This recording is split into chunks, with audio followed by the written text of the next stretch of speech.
Raq'atal fajri.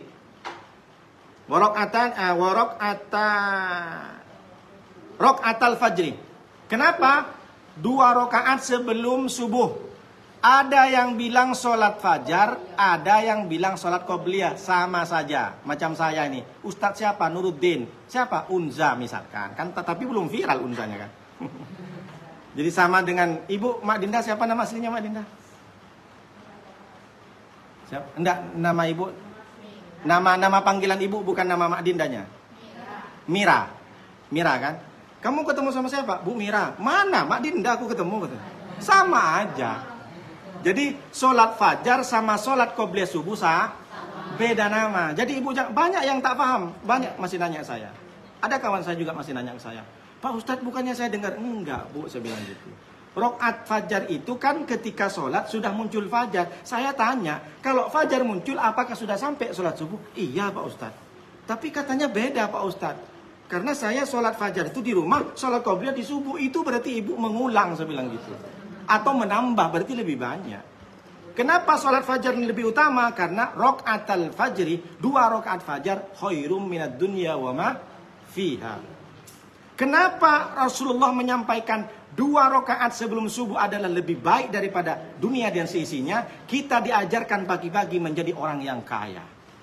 Karena kalau kita sudah yakin dengan kekayaan karena kita sudah melaksanakan 2 rakaat, maka pagi-pagi kita tidak resah dan gelisah. Nengok suami yang tak berangkat-berangkat tak merepet. Nengok anak tak selesai-selesai mandi tak merepet. Aku orang kaya, ngapain marah? Betul? Berangkat kerja nggak capek, nggak mana? Astagfirullahaladzim. Nah, ini tak terima dia. Aku yang paham Bu ya? Dari pagi kita diajarkan menjadi orang kalau sholat sunat 2 rakaat sebelum subuh. Maka pagi-pagi kita tidak boleh merengut, tidak akan ada hati yang gelisah karena kita orang kaya. Macam mana orang kaya? Misalkan contohnya gimana Pak Ustadz bisa merasakan orang kaya? Ibu tiba-tiba di rekening tengok duitnya 20 miliar. Bu. Misalkan gini nih orang sekarang. Siapa? Tak tahu, tak ada di sini. Iya. Oh tenang semua, senyum terus sama suami senyum, ya kan? Sama orang senyum. Bahkan ustadz mau umrah ustadz sini ada gratis. Senang nggak kalau ibu? Tapi Allah kasih tahu melalui Rasulullah bahwa ketika engkau sholat sunat 2 rakaat sebelum subuh, khairum minad dunya wa fiha, lebih baik daripada seisinya dunia ini.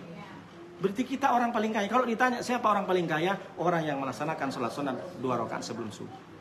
Pagi Allah sampaikan oleh Rasulullah itu kenapa? Agar kita semangat pagi-pagi mencari rizki, melayani suami, mengantar anak, ikut kajian. Jadi tetap percaya diri, tak perlu risau dengan masa depan. Karena kita tidak tahu masa depan kita seperti apa. Dan jangan terlalu kecewa dengan masa lalu.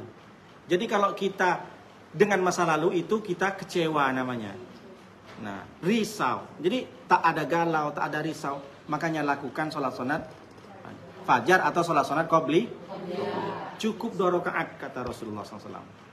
Nah, jadi mulai sekarang silahkan istiqomah. Karena mengajarkan kita menjadi orang kaya. Orang kaya ini kan percaya diri, kemana-mana kaya. Apalagi yang dipakai emas kan. Jadi tangannya itu tak bisa ke bawah, gini terus. Iya. Nah, itu lain begini orang fasik. Agak lain memang. Ibu tak boleh sebut nama. Baik, udah. Jadi di sini udah disampaikan. Kemudian 2 rakaat sebelum duhur, 2 rakaat setelah Jumat sama saja, dan 2 rakaat setelah keduanya. Wa rakaatani, dan 2 rakaat ba'dal maghribi wa ba'dal isya'i, setelah isya. Nah, ini maksudnya salat sunat apa namanya? Salat sunat rawatib. Salat sunat 2 rawatib itu Allah bangunkan mana di sini?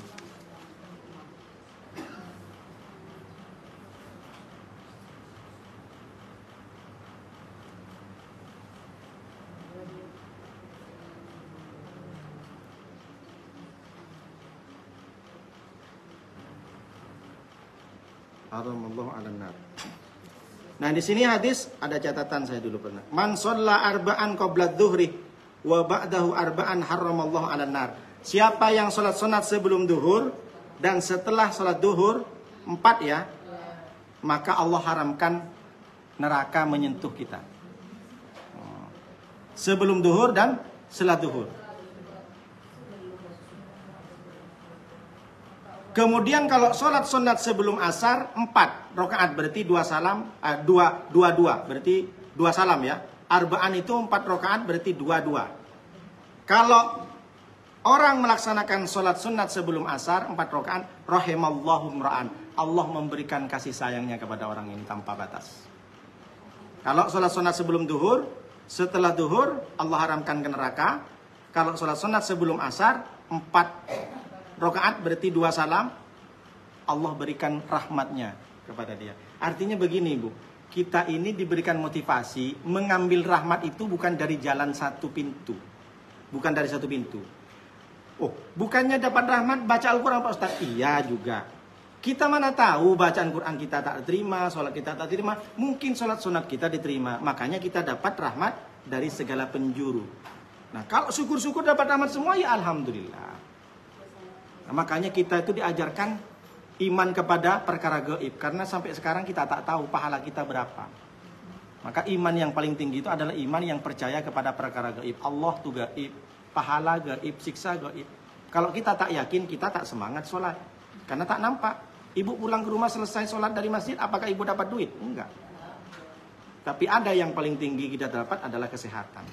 Banyak orang keluar dari masjid, jatuh, hanya jatuh saja. Tiba-tiba nggak mati, tapi dia stroke atau dia mungkin kakinya pincang sampai bertahun-tahun. Misalkan, mohon maaf, mudah-mudahan kita selamat, nyusahin anak kita, padahal kita masih umur 30. Ini kan berarti ada salah satu yang tidak berkah gitu. Maka kita selalu bersyukur kepada Allah dengan cara beribadah sholat sunat itu, karena Allah berikan pahala itu lewat kesehatan kita. Sehat itu, ya mungkin sekarang ibu biasa sehat, tapi ibu ketika sakit, sehat itu ternyata mahal. Ketika udah sakit itu, Allah kasih 1 tahun kita sehat. Sakitnya cuma 2 jam. Ngeluhnya, ya Allah, tega kamu ya Allah. Padahal 2 tahun, dia nggak sakit-sakit. Cuma dikasih sakit 2 jam aja. Ngeluhnya luar biasa. Semua diurus. Kurang apa lagi, saya sudah ngaji. Kenapa Allah kasih begini? Padahal sakit cuma sehari. Sehatnya 2 tahun. Nah itu ibu harus sinkron ya. Allah kasih sehat banyak, sakitnya sebentar, ngeluhnya luar biasa. Maka kita harus seimbang. Kalau sehat kita 2 tahun, berarti ibadah kita 2 tahun itu tak putus. Ngajinya, ngaji Al-Qur'annya, sholat sunnahnya, dan sebagainya. Kemudian sholat tarawih. Sholat tarawih di sini, coba ibu perhatikan, wahiyya isruna rakaatan, 20 rakaat. Yusallimu min rakaatain. Setiap 2 salam, setiap 2 rakaat salam. Bainal isya wal fajri, sholat tarawih antara isya dan fajar.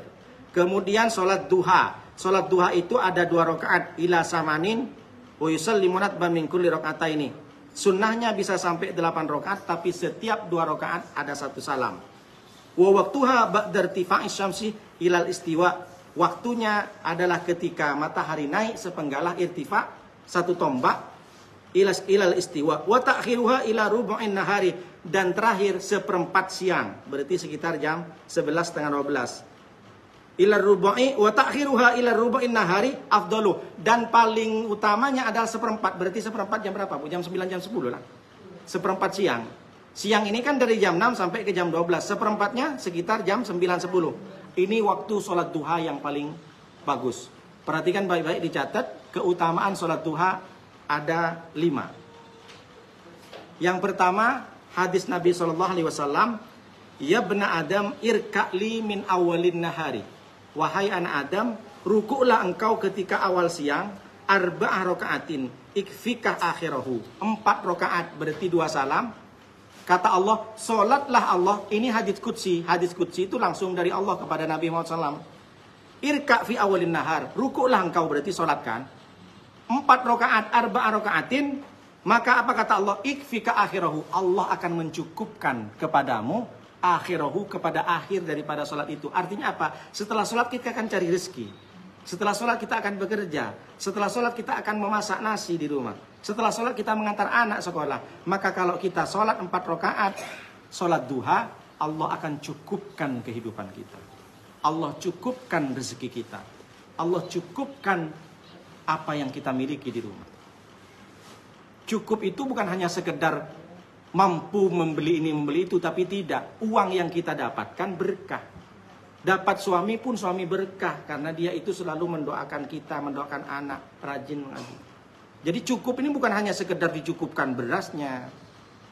Punya anak banyak, semua anaknya berkah dan dicukupkan Allah dengan ilmunya. Kalau punya anak banyak, yang pertama sakau, yang kedua kena narkoba, yang ketiga LGBT, yang keempat bencong, yang kelima transgender, macam-macam Pak Ustaz.